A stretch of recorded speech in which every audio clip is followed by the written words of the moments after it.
chercher Dieu. Je ne sais pas si tu es satisfait de ta vie. En tout cas, je ne dis pas que Dieu n'a rien fait dans ma vie. Mais ce que Dieu a fait dans ma vie me pousse à chercher encore plus. Si on te dit que ton père est millionnaire, donc tu auras des envies qui vont commencer seulement à monter. Envie de partir à quel marché, de repartir à Lédia, de rentrer. Donc les envies vont seulement monter. Maintenant, quand moi je pense à Dieu, quand je vois ce qu'il fait, je me dis, le vieux il a beaucoup. Et je pense que c'est ma prière que tu comprennes encore un peu plus ce soir. Parce que pour ceux qui ont pu en tout cas quand même le sentir, tu peux voir qu'on a besoin de Dieu. La minute aussi, ça ne dépendait que de nous, en tout cas qu'il ne faut pas respecter certains jours de continuer à vous s'appeler. Comme je disais quelque part le matin où je prêchais, moi quand je cherche Dieu, surtout quand j'entre en agonie, je dis à Dieu, soit tu meurs, soit tu m'exauces. Donc, le seul moyen pour Dieu de ne pas m'exaucer, c'est qu'il meure. S'il reste en vie, il doit m'exaucer, soit je ne le laisse pas. Donc je suis prêt à faire ce que je suis prêt à rester là encore. Parce que je sais que Dieu pourvoit. Amen. Alors, la fois passée, on a pris un texte de psaume. Je prends ça. Nous allons relire ça rapidement. Et puis aujourd'hui, je nous ajoute un texte. Le texte de Ézéchiel 47, versets 3 à 5. Et pour ceux qui écrivent, vous pouvez écrire aussi Joël 2, verset 28. Psaume 36, verset 10, c'est ce qu'on a utilisé le samedi passé. Et puis, aujourd'hui, j'ajoute le texte de Ézéchiel 47, verset 3 à 5. Je lis au nom de Jésus. Lorsque l'homme s'avança vers l'Orient, il avait dans la main un cordeau, et il mesura 1000 coudées, il me fit traverser l'eau. Et j'avais de l'eau jusqu'aux chevilles. Il mesura encore 1000 coudées, et me fit traverser l'eau. Et j'avais de l'eau jusqu'aux genoux. Il mesura encore 1000 coudées, et me fit traverser, et j'avais de l'eau jusqu'aux reins. Il mesura encore 1000 coudées, c'était un torrent que je ne pouvais traverser, car l'eau était si profonde qu'il fallait y nager. C'était un torrent qu'on ne pouvait traverser. Amen. Dans le texte de psaume, quelqu'un trouvait ça? Sinon, je vais juste réciter ça comme ça. Psaume 36, verset 10, la Bible dit, c'est auprès de toi que se trouve la source de la vie. Et puis la Bible ajoute que c'est par ta lumière que nous voyons la lumière. Et le samedi passé, j'ai pris tout mon temps pour récapituler afin qu'il ait récupéré Bissonnion, mais pour qu'on puisse avancer. Alors j'aimerais que tu puisses être très attentif. Le but surtout dans cette tournure, c'est emmener quelqu'un à grandir dans sa vie de la parole. J'ai dit que la parole était Dieu. La parole contient la lumière, c'est-à-dire la révélation. Et la lumière de la parole que nous consommons, cette révélation que nous avons, c'est celle qui nous éclaire. Elle nous fait grandir. Elle nous révèle au monde. Elle nous fait vivre. Et plus nous sommes éclairés par la parole, mieux nous pouvons éclairer les autres. Et là, on est monté à comprendre que, surtout par le fait que Naïnaza Poli, parce que vous avez déjà lu ça, la Bible dit, vous êtes la lumière du monde. Par le fait que Jésus dit que tu es la lumière, ce n'est pas un choix, que tu le veuilles ou non, tu es appelé à éclairer les autres. Et tu peux mieux éclairer les autres qu'à la mesure où toi, tu es mieux et très bien éclairé. Alors, il faut que tu sois éclairé. Et j'ai précisé en disant, notre niveau d'éclairage sera généralement proportionnel à notre niveau ou notre âge spirituel. D'où grandissons. Ton niveau d'éclairage ou ton niveau de révélation de Christ sera toujours, si pas deux fois, proportionnel à ton âge spirituel, à ton niveau spirituel. Dis-moi quel est ton niveau spirituel et je pourrais te dire à quel niveau Dieu peut te révéler des choses. Les choses que Dieu dit au frère Steve, il peut aussi te le dire. Mais le problème, c'est le niveau auquel tu es. Et je vous donnerai toujours l'exemple de Exode 19. Dieu dit au peuple, il dit à Moïse, il dit au peuple qu'il se sanctifie pendant 3 jours. Et le 3e jour, moi Dieu, je descendrai au milieu d'eux. Et s'ils ne le font pas, ils vont être punis de mort. Et ce qui m'intrigue dans ça, non seulement qu'ils se sanctifient, qu'ils se consacrent, la Bible dit que Dieu leur a demandé de laver leurs vêtements. Imagine-toi, Dieu veut te rencontrer et te dit, va d'abord laver tes habits. Donc l'habit que tu dois porter là, ça doit être lavé. Donc c'est pour faire voir qu'il y a un certain processus qui nous expose ou qui nous dispose à la révélation de Dieu et à la révélation des choses de Dieu.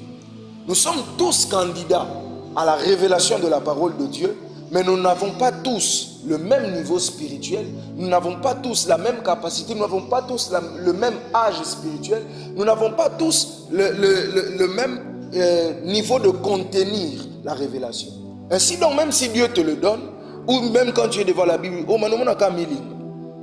c'est une manière d'inciter quelqu'un pour se dire, arrête de te satisfaire de ces niveaux, il faut que tu augmentes de niveau. Et là, on a quand même donné déjà les processus qu'il faut se respecter pour que tu puisses arriver à grandir. Et on avait ajouté en disant, pour finir le samedi passé, que la parole de Dieu, étant une nourriture, nous emmène à la croissance et nous exigera aussi de la connaissance. Le fait de consommer la parole régulièrement et en s'appliquant à ça, nous croissons, nous grandissons. Et cette croissance-là va nous exiger maintenant la connaissance. C'est comme ça qu'au-delà d'un travail personnel, il faut qu'il y ait un travail aussi collectif ou bien participatif. Là où tu ne comprends pas, pose des questions, ça t'aidera. Alors celui qui se dit être chrétien, si je suis chrétien, je dois comprendre que je suis obligatoirement inscrit à l'école d'apprentissage et d'application quotidienne. Apprentissage, application quotidienne. Donc je suis un étudiant de la parole. Tous les jours, je dois chercher à mieux comprendre les Écritures. Je dois aimer la Bible et je dois chercher à la comprendre. Les révélations, comme j'avais dit, ne sont pas faites seulement pour les frères des reines. Je lis la même Bible que toi, mais Dieu m'a fait grâce en tout cas. Moi, quand je lis la Bible, j'ai l'impression des fois que la Bible se met à me parler. Il y a la Bible qui dit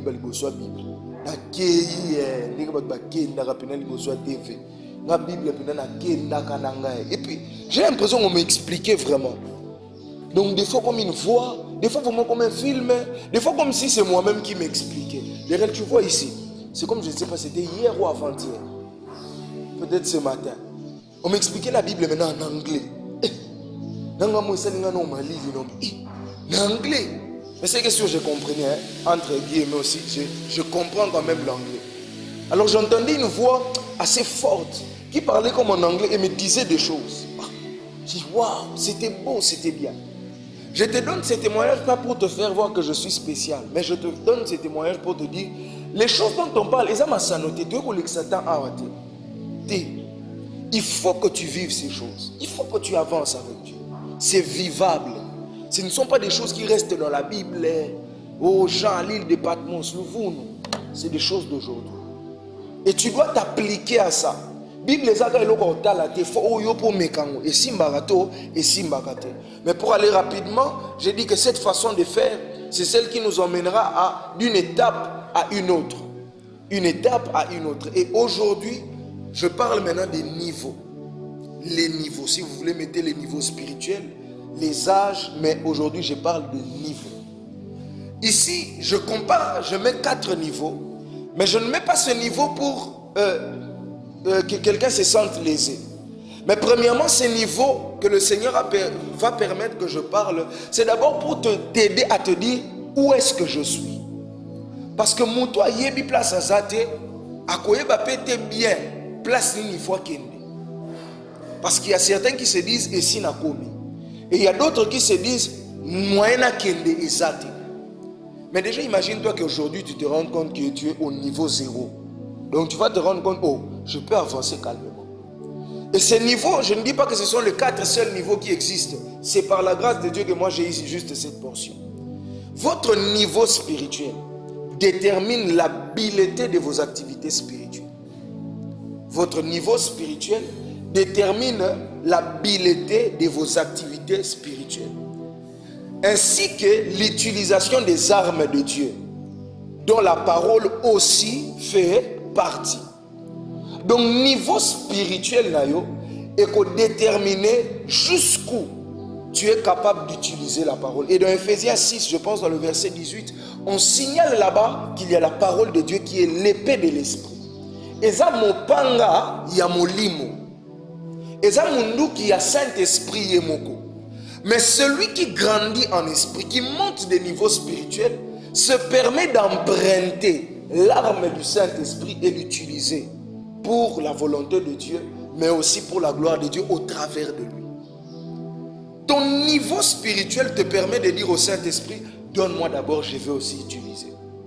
Et vous savez, si un bébé demande le téléphone, on ne lui donne pas. Pourquoi? On se dit,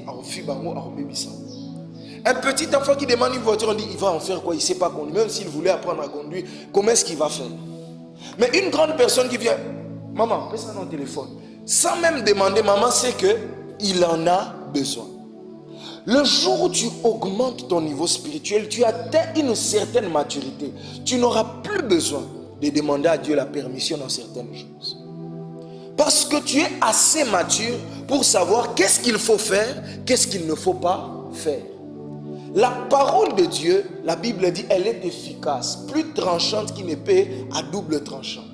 Elle peut séparer mointure et joie.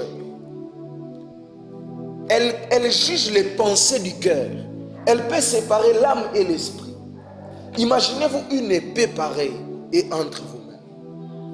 Vous avez cette épée-là. Mais le problème, c'est que jusqu'où je suis habile avec.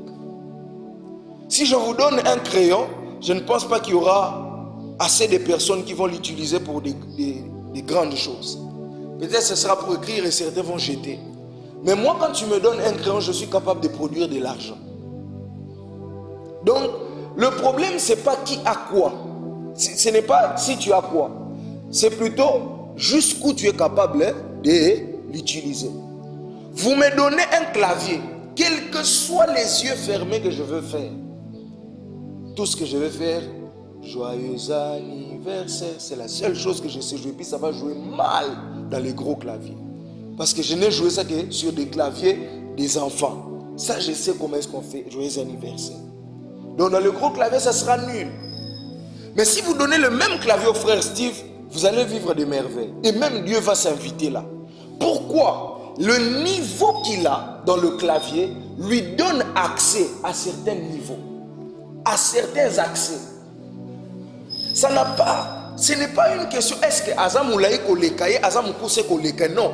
C'est le niveau de la substance qu'il a à l'intérieur de lui. La maîtrise du clavier, la maîtrise du crayon, la maîtrise de l'ordinateur. Vous aussi, vous devez chercher à maîtriser la parole de Dieu. Parce que dans ces différents niveaux, nous allons nous rendre compte qu'il y a un niveau que j'ai donné ici comme un niveau final, mais pour dire que c'est là la maîtrise. Et Galates chapitre 4, le verset 1er, Bible et Lobby, l'héritier ne diffère en rien de l'esclave, tant qu'il demeure enfant, bien qu'il soit possesseur de toutes choses. Vous devez refuser de rester des enfants spirituels. Vous devez refuser de rester terre à terre dans les choses de Dieu et dans les choses de la parole. La parole, c'est Dieu. Si la parole est Dieu, moi et toi, nous devons la maîtriser parce que Dieu, c'est toute notre vie. Alors, le premier niveau spirituel, c'est les enfants. Jean chapitre 1er, le verset 12. Et ici, je veux faire voir au fait le pouvoir de la parole. Et la parole, comme le frère Steve nous l'avait dit, marche avec la foi. C'est-à-dire, c'est le différent niveau d'application de votre foi. Le premier niveau, c'est les enfants. En croyant à la parole, c'est-à-dire Christ, nous devenons enfants de Dieu. Vous allez vous rendre compte déjà que l'iloba, toute foi qu'on met sur la parole, produit un résultat ou bien un mouvement.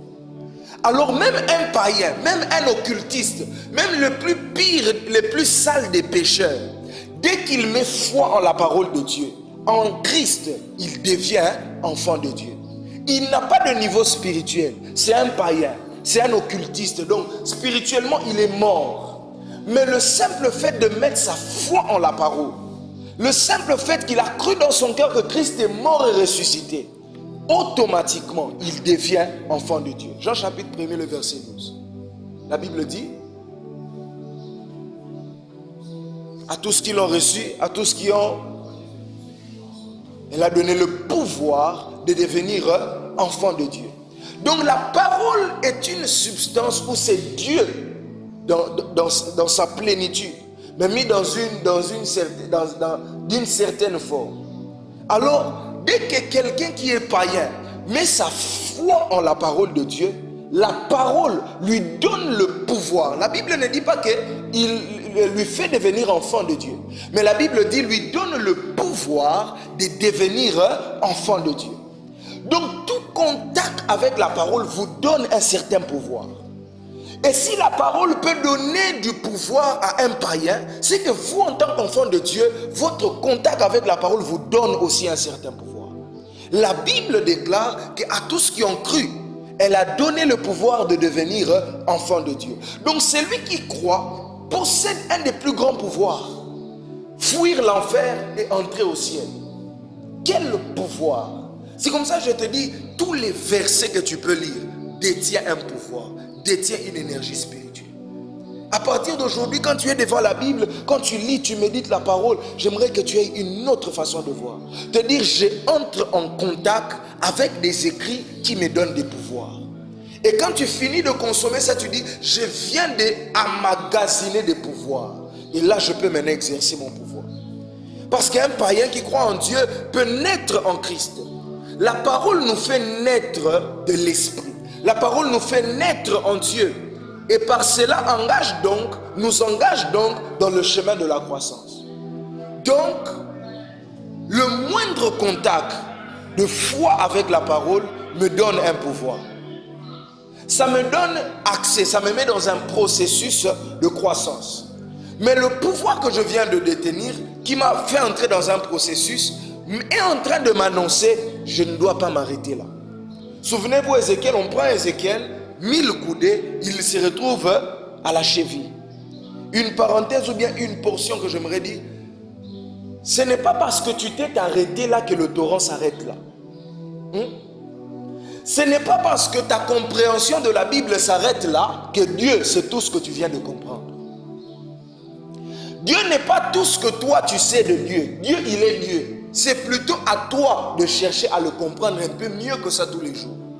Ézéchiel s'arrête à la cheville. Il regarde le torrent, il dit, oh, c'était à la cheville. Et vous savez, c'est en esprit que ça se passe. Il ne connaît même pas le chemin. Donc quand il se tient là, d'après lui, Mayo Nyonso, il s'est à la cheville. S'il savait que c'était 1000 coudées, il devait aller ailleurs encore. Il pouvait aller lui-même. Mais lui-même, il s'est arrêté.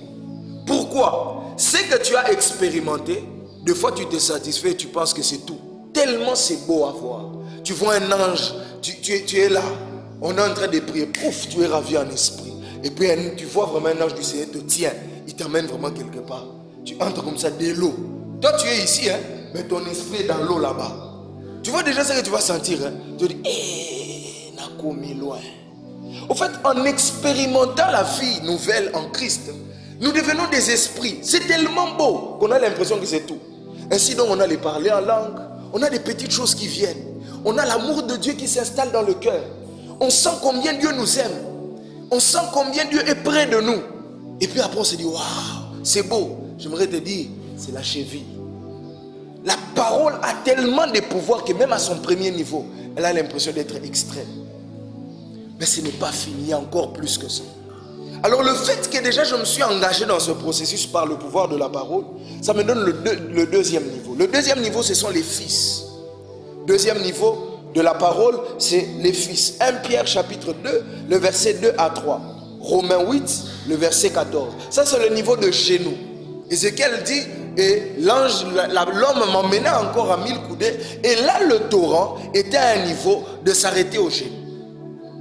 Pour que tu me comprennes aussi mieux, c'est une prophétie que le Seigneur est en train de donner par Ézéchiel pour annoncer le temps de restauration d'Israël. Et il y a deux énergies principales dans ce verset, c'est l'énergie d'abord, l'onction de guérison et l'onction de la restauration qui coule là. Alors le Seigneur est en train d'annoncer par Ézéchiel, il a annoncé ça aussi au travers d'autres prophètes. Je pense Ésaïe aussi, Zacharie ainsi. Alors il est en train d'annoncer que le terrain d'Israël que vous voyez désert ici, dans les jours qui viennent, ce terrain ici sera restauré et Israël sera guéri. Donc le torrent dans lequel Ézéchiel se retrouve, c'est un torrent de guérison, c'est un torrent de restauration. Mais l'aspect spirituel ou prophétique de ce verset, c'est le fait que quand Ézéchiel se retrouve là, on est aussi en train de lui annoncer ce que Jésus a dit dans le Nouveau Testament. Il dit, celui qui croira en moi, des fleuves d'eau vive couleront de son sein. Il est donc en train d'annoncer le Saint-Esprit. Et dans Ézéchiel, c'est un torrent qui est en train de couler. Alors Ézéchiel entre dans ce torrent, il arrive au niveau des genoux. Ça, ce sont les fils. C'est ceux qui arrivent maintenant à se laisser aller par le Saint-Esprit. La parole commence à te parler, la parole commence à te conduire, la parole commence à t'instruire. Tout ce qui est né est appelé à croître. Un enfant de Dieu qui mange bien va sans doute croître pour le salut. Ainsi donc, l'application à la lecture, la méditation, l'apprentissage quotidien de la parole de Dieu fera grandir l'enfant jusqu'à l'amener à devenir malléable à la conduite et à la direction du Saint-Esprit. Un enfant qui est né de nouveau, mais qui s'applique encore à la parole, qui l'a fait devenir enfant de Dieu, ou plutôt l'a donné le pouvoir de devenir enfant de Dieu. Lorsqu'il s'attache encore à la parole, c'est le texte que je vous ai donné, 1 Pierre 2, verset 2. 1 Pierre chapitre 2, le verset 2. Vous pouvez ajouter le verset 3. Mais la Bible dit, désirez comme des enfants les laits spirituels et purs de la parole de Dieu, afin que vous croissiez pour le salut. C'est-à-dire, mon premier contact avec la parole m'a donné le pouvoir de devenir enfant de Dieu. Mais le fait que j'ai découvert qu'il y a un pouvoir dans le contact avec la parole doit me pousser à rester en contact avec la parole. Et rester en contact avec la parole me fera croître pour le salut que je viens de recevoir. Et ainsi donc, je deviens fils. Quand je reste là, je deviens fils. Et la parole m'apprend à suivre l'esprit. La parole m'apprend, parce qu'au niveau des genoux, les genoux, c'est ce qui vous permet à ce que toute votre jambe soit en flexibilité, soit en mesure de vous faciliter vos mouvements. Parce qu'imaginez-vous que vos pieds soient bloqués comme ça. Donc même pour bouger, ça sera compliqué.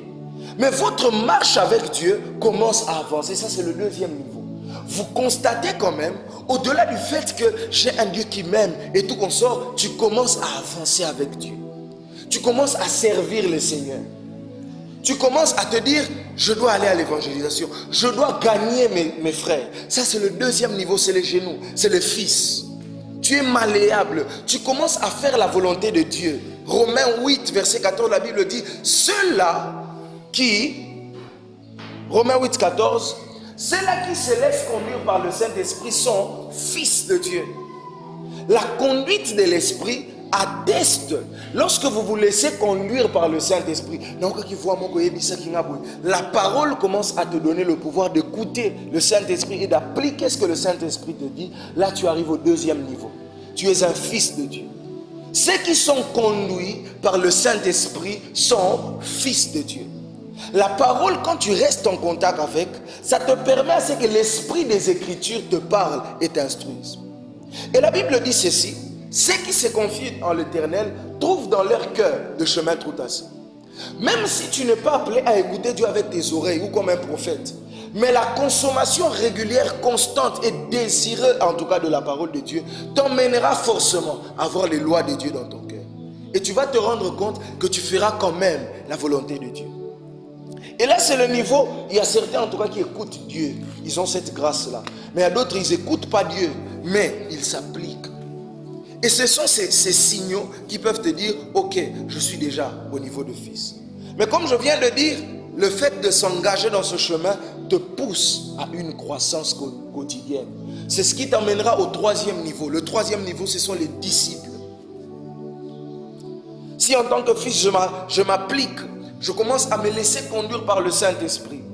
Là, au-delà, les enfants, ils ont besoin que Dieu les aime. Mais les fils, au-delà du fait que Dieu les aime, et aussi ils commencent à sentir le besoin d'aimer Dieu à leur tour. Les enfants ne se sentent pas forcés d'aimer Dieu. Ils aiment Dieu par défaut, je peux dire. Ils ont de l'amour au fond d'eux. Les bébés n'ont pas besoin de dire à maman je t'aime. Mais les choses qu'ils posent comme acte pour dire à leur maman, maman je t'aime. Mais les fils commencent à chercher à plaire à papa, à maman. Ils commencent à être utiles pour l'œuvre du Père. Mais au-delà de ça, il y a un troisième niveau, c'est ce que j'ai appelé les disciples. Et ça, c'est la taille. Vous pouvez prendre Jean chapitre 8, le verset 31, Jean chapitre 12, le verset 24, Jean chapitre 13, le verset 35, et Jean chapitre 15, le verset 8, pour comprendre encore mieux ce que je dis. Je reprends Jean chapitre 8, le verset 31, Jean chapitre 12, le verset 14, que quelqu'un me prenne un des versets, on va quand même lire ici. Jean chapitre 13, le verset 35, et Jean chapitre 15, le verset 8. On peut prendre même 15 si vous voulez. Dans le processus de la croissance viennent les vents et les tempêtes. Mais la parole que l'on consomme est censée être ancrée, étant une sémence, et produire des racines solides. Les disciples, au-delà d'apprendre du Maître Jésus, s'attachent, s'enracinent dans la parole et extériorisent cette bonne sémence par une démonstration. Et on peut prendre aussi Luc chapitre 6, le verset 40. Si on a trouvé le premier texte, on peut lire ça rapidement. 31. Amen.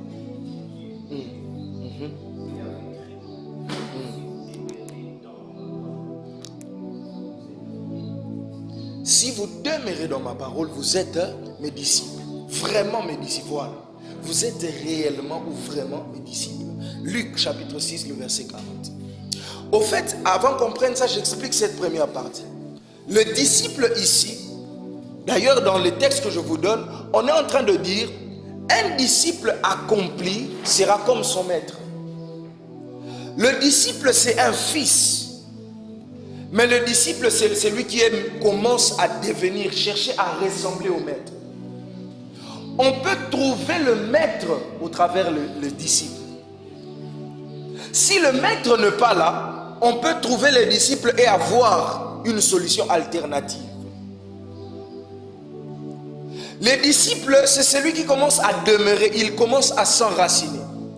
C'est celui qui commence à se confronter aux tempêtes et tout en restant fidèle à la parole.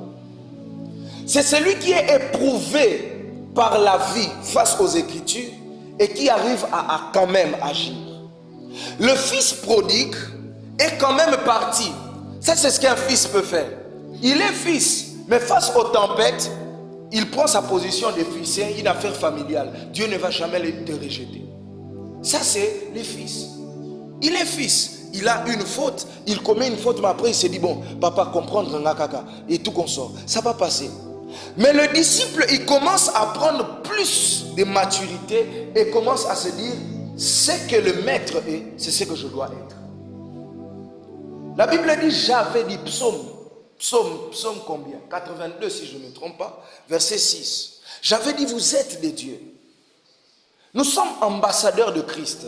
Au-delà d'être des fils, nous devons arriver à cette maturité des disciples, où nous sommes éprouvés par la vie. La vie nous donne des coups, mais après ça on dit, c'est Jésus ou rien. Ça a fait mal, je devrais abandonner, mais non, je reste là.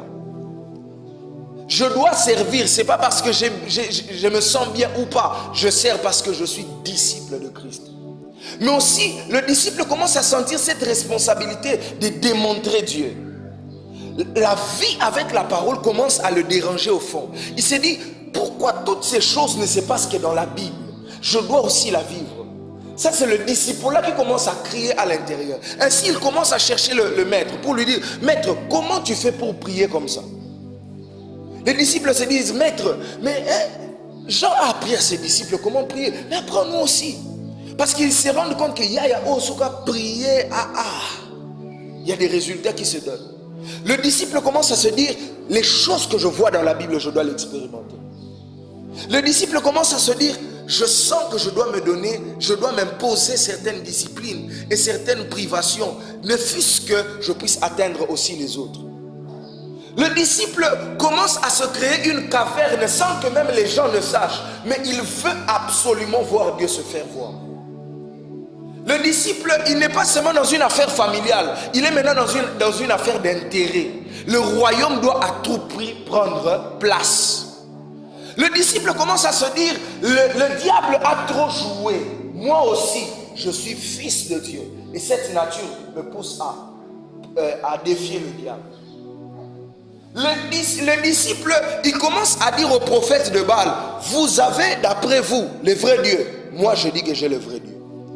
Il faut maintenant que je puisse mettre l'offrande, le sacrifice sur l'autel, que l'on sache que l'Éternel est Dieu, mais aussi que moi, je suis serviteur de Dieu. Le disciple commence à se dire, Dieu au ciel, moi sur la terre avec Dieu, ça va marcher. Le disciple, il quitte un niveau où il participe à l'affaire familiale, mais il comprend qu'il doit produire des intérêts pour l'affaire familiale. Il s'est dit, Dieu, dans cette affaire ici, laisse-moi même. Toi, ne viens pas embrouiller les choses. Il faut que l'on sache que toi, tu es Dieu. Le disciple là commence à crier. Luc, tu as ça là devant toi. Vas-y. Pas de problème. 6,40. Amen.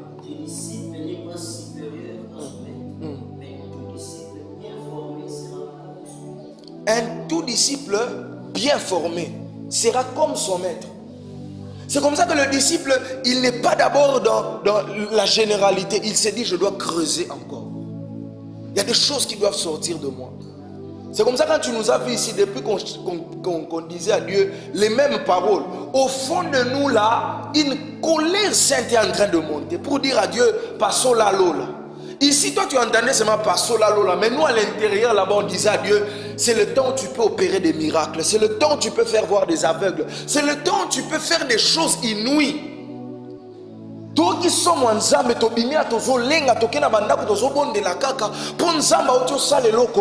c'est ça que veut dire passons là, là.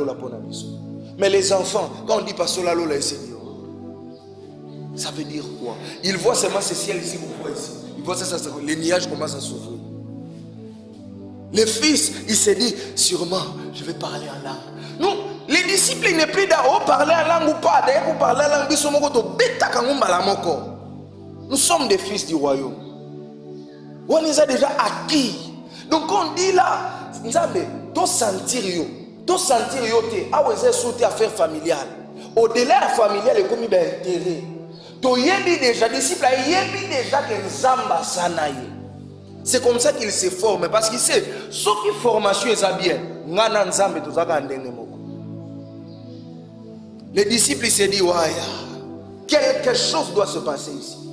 Et c'est ce que Dieu veut pour nous. Il faut qu'il y ait des résultats.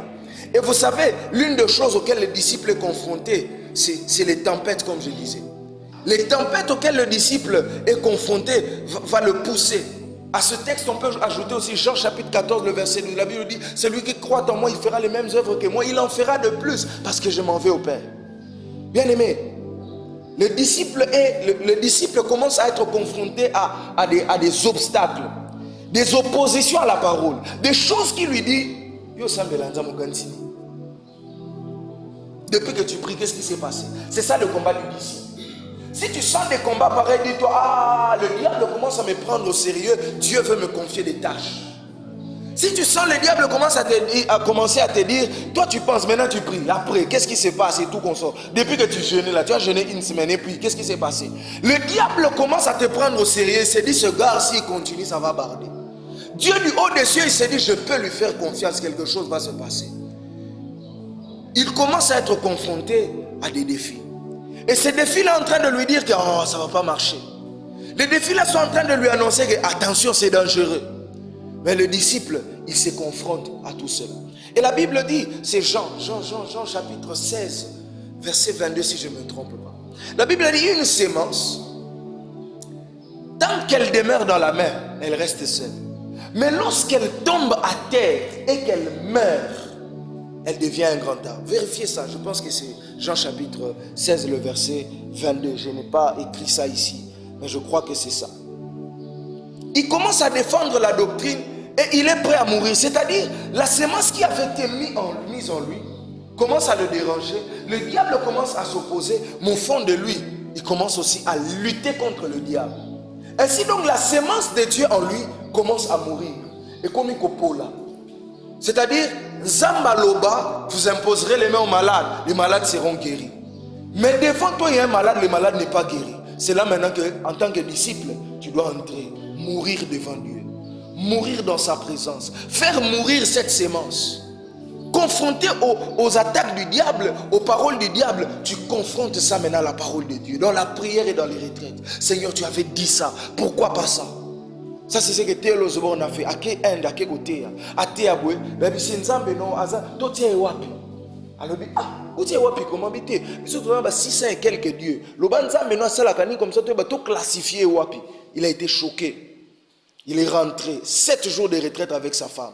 À l'époque, lui, il avait 19 ans, sa femme avait 20 ans. Ils sont entrés en retraite, ils se sont fâchés. Ils ont dit non, non, non, non. Et ils ont un texte qui reste dans leur cœur. Hébreu. La Bible dit, Hébreu 13, verset 8. Jésus-Christ est le même, hier, aujourd'hui, éternel. Il rentre là-bas énervé. Dieu les a utilisés à un niveau. Les Indiens ont dit, Waya, seul l'Éternel est Dieu. C'est toi seulement qui as Dieu. C'est ce niveau-là que moi et toi, si nous sommes là, que nous devons nous révolter. La parole doit mourir. Tu dois essayer de démontrer la parole, mais après, ça échoue. Mais tu restes constant. Tu dis non, non, non. La Bible, c'est la vérité, ça ne change pas. La réalité que je vois doit changer. Et je creuse, jusqu'à ce qu'un jour, le Seigneur décidera de prouver le contraire. Ça, c'est un fils. Ça, c'est un fils. Il résiste au vent contraire. Car il connaît mieux Christ. Les vents contraires ne sont pas là pour le détruire, mais pour l'éprouver, comme étant un vase entre les mains du Seigneur. Jérémie 18, le verset 6. Dans ce temps-là, le Seigneur se permet de forger le disciple. Vous savez, les fils, des fois, ils peuvent se dire, papa, tu ne peux pas me faire ça. Et papa se souvient ainsi, il dit non, c'est mon fils, je ne peux pas faire ça. Mais le disciple, il se laisse donc à la merci de la volonté du maître. Là, Dieu n'est pas seulement mon père, Dieu devient le maître. Je n'ai aucune décision. La parole commence à travailler au point que je me dis, la parole ou rien, à vos ordres, chère parole. Et là, j'avance. Et Dieu commence à me modeler. Il commence à me tailler. Ça fait mal. C'est là que tu commences à être brisé. Ce qui t'arrive, tu n'arrives pas à le comprendre. Mais tu restes constant avec Dieu. Là, il fait tomber les tares, il fait tomber les défauts. Pendant ce temps, le diable est en train de se moquer de toi. Mais toi, Dieu est en train de te travailler derrière les brebis. Il te fait rencontrer avec les lions, avec l'ours. Il y a des jours où tu te dis, je vais mourir seulement aujourd'hui. Mais le Seigneur te dit, je suis avec toi. Tu frappes le lion, tu frappes l'ours. Il commence à te modeler. Il enlève la peur que tu avais. Il enlève la naïveté. Il enlève qui peurait ou nos ala qui n'ango. Eh, c'est ce que simbi. C'est ce que nous disons. Et nous sommes des palmiers. Les palmiers, pour mieux grandir, c'est le vent. Plus le vent est en train de le faire, après, il est en train de pousser. Mais aussi parce que nous, cette épreuve-là de la parole, cette confrontation de la parole à l'intérieur nous emmène à plus de hauteur, car nous sommes des aigles. Ésaïe 40, le verset 30 à 31. C'est tellement fort que les tempêtes là, si je creuse bien, je commence à monter plus haut. Vous savez, quand la tempête devient, j'ai envie d'utiliser un terme vraiment brutal, mais je ne trouve pas. Quand la tempête devient atroce, qu'est-ce que l'aigle fait? Il ne bat plus les ailes. Il ouvre ses ailes. Il est tellement gros au-dessus là. Il ouvre seulement ses ailes. Et la tempête commence à l'amener à monter. Il n'a pas peur de la tempête. La tempête commence à l'amener plus haut. Et là, il ouvre ses mains. Donc, la seule chose qu'il fait, il reste fixe. Et là, la tempête se dit, oh, mais ça t'emmène haut, très élevé. C'est comme ça que mon serviteur s'élèvera. il montera, il s'élèvera bien haut. Ça veut dire les tempêtes viendront, mais on va fixer nos yeux sur Jésus jusqu'à ce qu'on arrive dans les hauteurs. Et la Bible dit, s'il savait, il n'aurait pas crucifié le Seigneur de gloire. S'il savait, le diable n'allait pas t'emmener dans ces terrains-là. S'il savait que Dieu est réellement avec toi, il n'allait pas t'emmener à souffrir comme ça. Et en tant que disciple, fixe Dieu ou rien. On reste là. Les tempêtes viennent, mais on monte plus haut. Le 4e niveau, le Seigneur ne m'a pas permis d'en parler. Je ne sais pas pourquoi jusque-là, mais j'en reste à ce que Dieu m'a dit. Le 4e niveau, c'est le niveau de maître. Je vous donne quand même les textes. Si vous allez aller méditer à la parole et que Dieu vous révèle, c'est bon. Mais le Seigneur ne m'a pas permis d'en parler. Et j'attendrai le jour où il me permettra, j'en parlerai. 1 Corinthiens 3, le verset 2. Paul est en train de dire aux disciples, aux chrétiens de Corinthe, il leur dit, je voulais vous donner de la nourriture solide, mais vous en êtes encore au lait. Vous êtes encore au lait. Et dans Hébreux 5, le verset 12 et le verset 14, là encore, il se plaint. Il dit, oh, vous qui devriez depuis tout ce temps être des maîtres dans les choses de Dieu. Donc il dit, il y a des choses, je ne sais pas vous le dire, ça va vous choquer. Il y a des choses, la parole ne sait pas vous en parler parce que vous allez vous poser des questions. Parce que vous êtes encore enfant.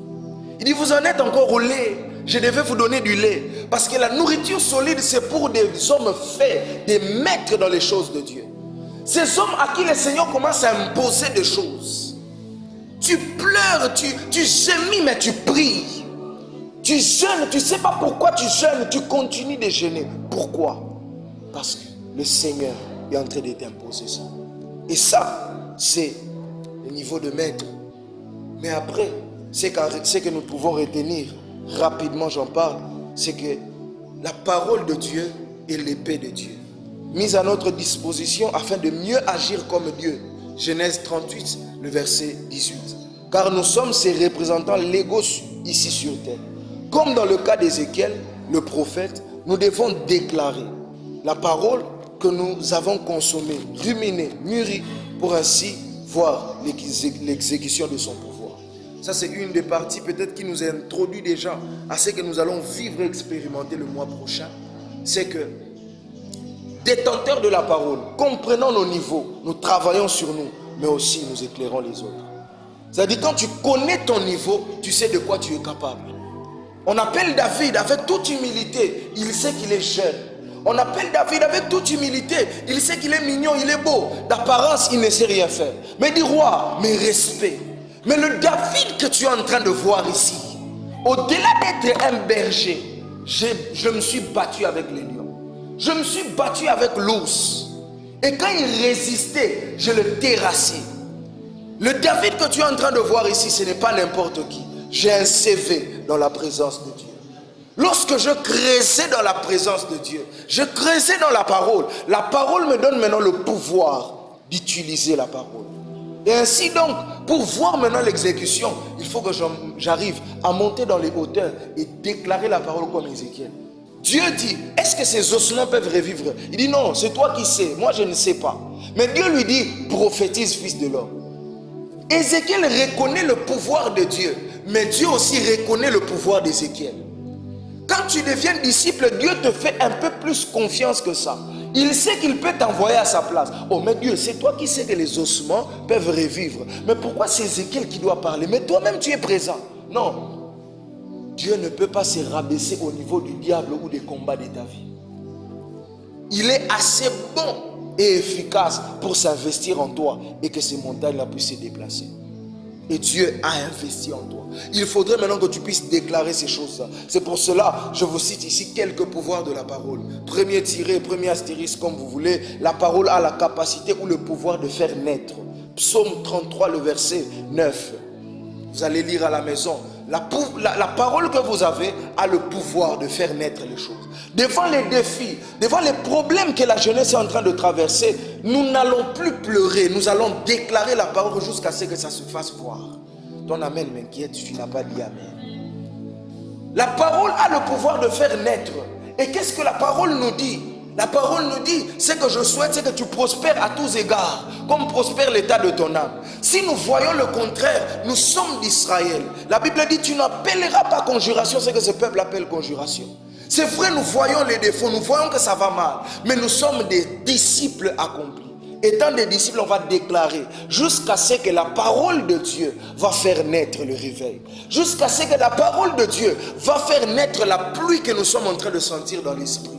Parce que si nous restons là, nous montons en esprit. Je ne sais pas ce que tu vois, mais moi je vois la pluie. Moi quand je monte en esprit, je vois autre chose. Alors moi et toi, nous allons déclarer la parole, jusqu'à ce que ce qui est en esprit vienne à se matérialiser. Le psaume 33, le verset 9, la Bible dit, il dit, la chose arrive, il l'ordonne et elle existe. Dans nos esprits, c'est déjà arrivé. Maintenant, l'ordre de Dieu, c'est ce que nous sommes en train de chercher. Si nous brisons les liens, nous renversons les hauteurs, ce n'est pas parce que le diable l'a créé, non. C'est parce que nous voulons accéder à l'ordonnance divine. Parce que cette ordonnance, c'est ce qui va permettre à ce que nous voyons commence à se matérialiser comme ça. J'ai vu dans mon esprit des miracles authentiques s'opérer. Donc je ne veux pas croire que devant moi il faut qu'il y ait des malades. Alors je cherche jusqu'à ce que le pouvoir de faire naître de la parole, je puisse l'expérimenter. Un homme dans le pays de Galles a dit, Seigneur, soit tu me tues, soit tu emmènes le réveil dans le pays de Galles. Et un homme qui était même, je pense, catholique, Saint Patrick, il a chassé les serpents d'Irlande. Jusqu'aujourd'hui, il n'y a pas de serpent en Irlande. Parce que c'est un homme qui s'était dit, la parole a le pouvoir. Il a déclaré, au fait, un serpent a mordu son cheval. Le cheval est mort, ça l'a énervé. La première des choses qu'il fait, il réveille le cheval. Il dit, ressuscite-toi. Tu ne peux pas mourir ici, moi je dois marcher. Mais il s'énerve, il dit, comment est-ce qu'un serpent peut tuer mon cheval? Il dit, à partir d'aujourd'hui, moi je suis Saint Patrick. Il n'y aura plus de serpents en Irlande. Jusqu'aujourd'hui, il n'y a plus de serpents. Allez vérifier sur Internet. La parole de Dieu en nous, proclamée avec foi dans la volonté du Seigneur, produit la naissance de certaines choses. Rapidement, deuxièmement, la parole illumine les yeux en vue d'une sensibilité spirituelle plus aiguisée. Éphésiens chapitre 1er, le verset 16 à 19. Mais rapidement, on n'a plus le temps. Paul est en train de dire, j'ai pris sans cesse, afin que Dieu illumine les yeux de vos cœurs. Je n'entre pas dans le détail, on est pressé. Bien-aimé, la parole que tu consommes a le pouvoir de te donner la clairvoyance. Tu vois clair. Une des façons de préparer un service prophétique, ce n'est pas d'abord les choses bizarres. C'est lire la Bible jusqu'à ce que tu sentes que tes yeux sont comme une fondo spirituelle. Tu sens vraiment que tu as les yeux ouverts. Moi, il y a des temps où quand je lis, je sens comme si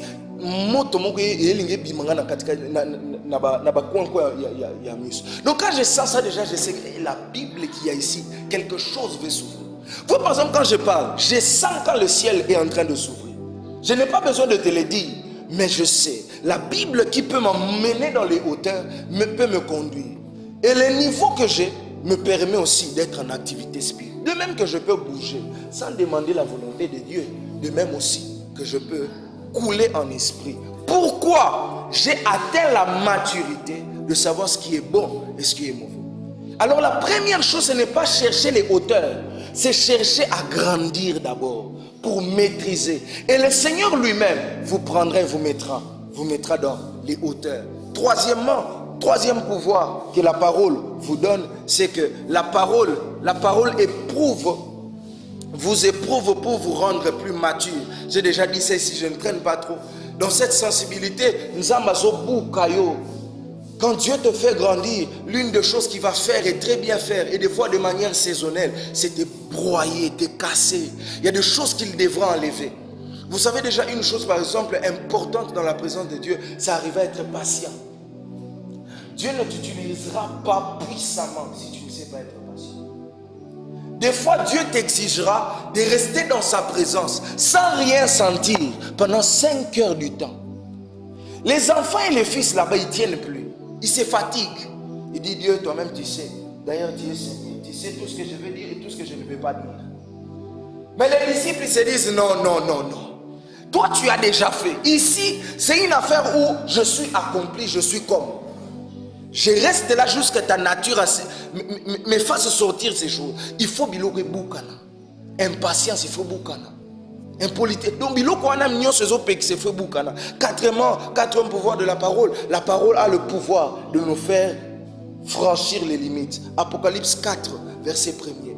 La parole a le pouvoir de vous faire franchir les limites. Lisez, écoutez la parole, apprenez la parole, creusez la parole. Apocalypse 4, Jean est en train de dire, j'écoutais cette voix comme celle qui m'avait parlé dernièrement.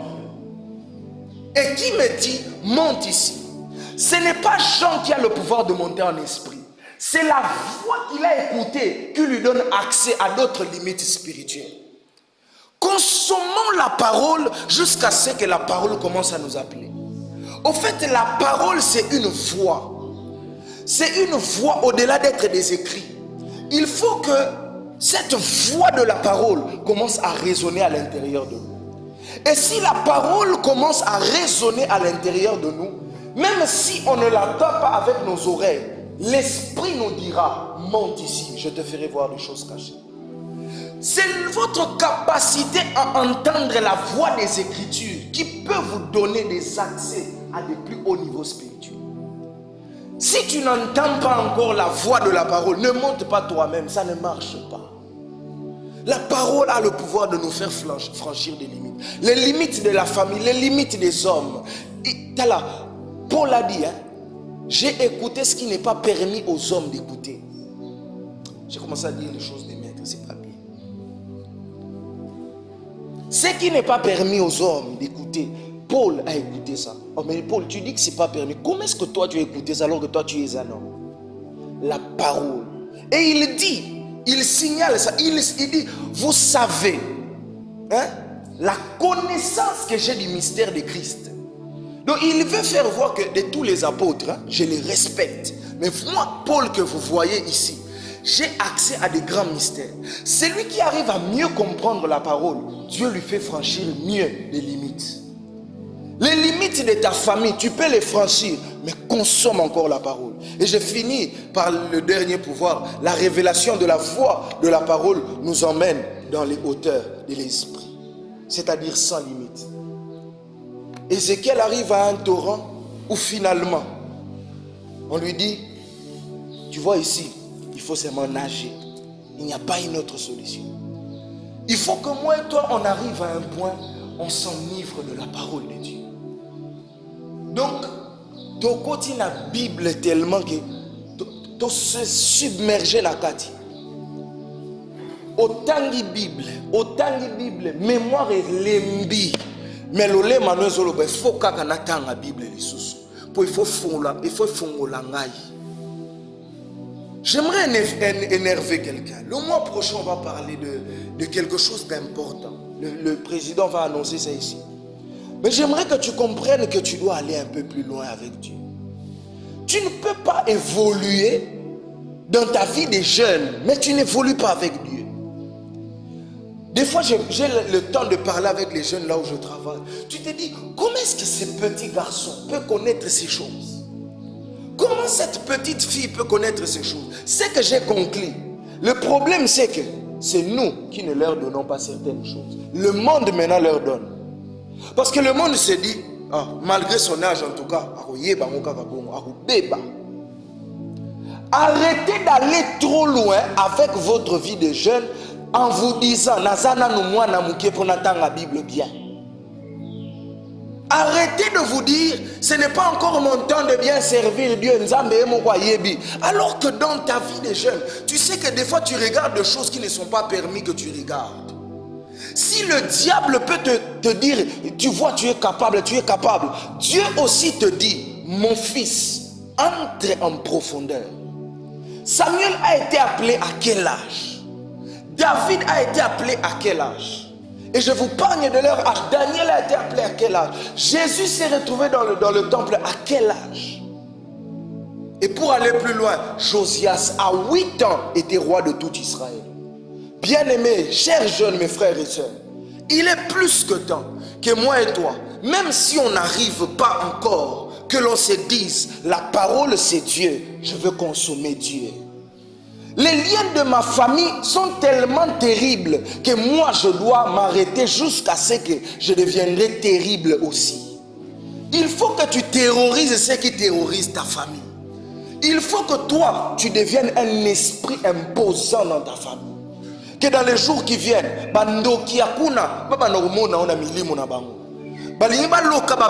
petit-fils moi non moins boloké zate. Grand-père na bango Rodrigue azalaka mwana ya Nzambe, un grand maître dans les choses de Dieu. Les ma famille nous boké pour évangéliser bango, mais na famille na bango bazaka na maître moi bo réclamaka bango. O bateka bango. Nano photo kota tina niveau to bisi Nzambe biso esi to koma ya yo do mutu moyen so biso susu ezate. To zinda na liloba tina niveau o biso moko to koka su ko tambola te to komika ko nager na kati ya liloba. To koma na ba embouteillage ba révélation fandi obi Nzambo lingo yebisanga nini finalement te samedi alelo na obima te na fandi ka na ndako na komaka makambu nyonso zo yebisanga tellement ça vient de partout. Nous voulons avoir cette vie spirituelle naturelle. Quand le ciel est ouvert, que ce ne soit pas 2, 3, 4 personnes qui savent que c'est ouvert, mais que tous on soit en mesure de se dire, le ciel est ouvert et on sait que c'est ouvert. Et vous savez, c'est possible de voir les mêmes choses en esprit. Je finis par ce témoignage. Je ferai toujours l'effort chaque samedi de vous donner toujours un témoignage de plus pour vous aider à vous rendre compte que la Bible n'est pas restée dans un bouquin que vous touchez. Un prophète avec une prophétesse sont en train de faire un service. Les deux voient la même chose. Celui-ci dit, voici ça s'est dit, non, tu vois à côté là-bas, il y a telle chose. Ça c'est une histoire que moi j'entends. Maintenant moi-même, je dors, je rêve. J'oublie mon rêve. Je me retrouve le matin, j'étais au home, j'ai repassé. Dans la chambre qu'on m'avait donnée, j'avais pris un ami qui était prophète et un autre frère avec qui on était à l'intercession. Alors je me mets à repasser mon habit. Je me rends compte, oh, maintenant je me disais, oh, apparemment ce rêve est important. Ça ne peut pas aller comme ça. Nabanda on dit je n'aime si bamutala nabi bulukila ndoto. Et quoi qui est non on dit c'est important. Bakata makamnyo suba bandosa Zambé. Nzambe. Avant que je quitte la chambre et que je parte à l'église, c'était un dimanche. Grady me dit. Il m'appelait toujours Thomas, apôtre, et puis, frère de rêve, pardon. Dans le rêve que tu faisais, il y avait ça. Il m'a donné même les détails que moi-même je n'avais pas bien vu. Il dit, ça c'est une partie que tu avais oubliée. Tu vois, ici, quand tu avais vu un mur et il y avait des fleurs, et tambola dans le mur. Tu vois la maison là que tu vois, c'est la maison de telle sœur avec qui tu es à la jeunesse. Aujourd'hui, quand tu iras à l'église, dis-lui ça. Et je pars vérifier maintenant leur maison. J'ai dit, comment ce gars peut voir ça? Bien-aimé dans le Seigneur, la Bible, c'est Dieu. Moi et toi, on va la consommer. Amen. Que Dieu soit béni. Est-ce que tu peux acclamer le Seigneur?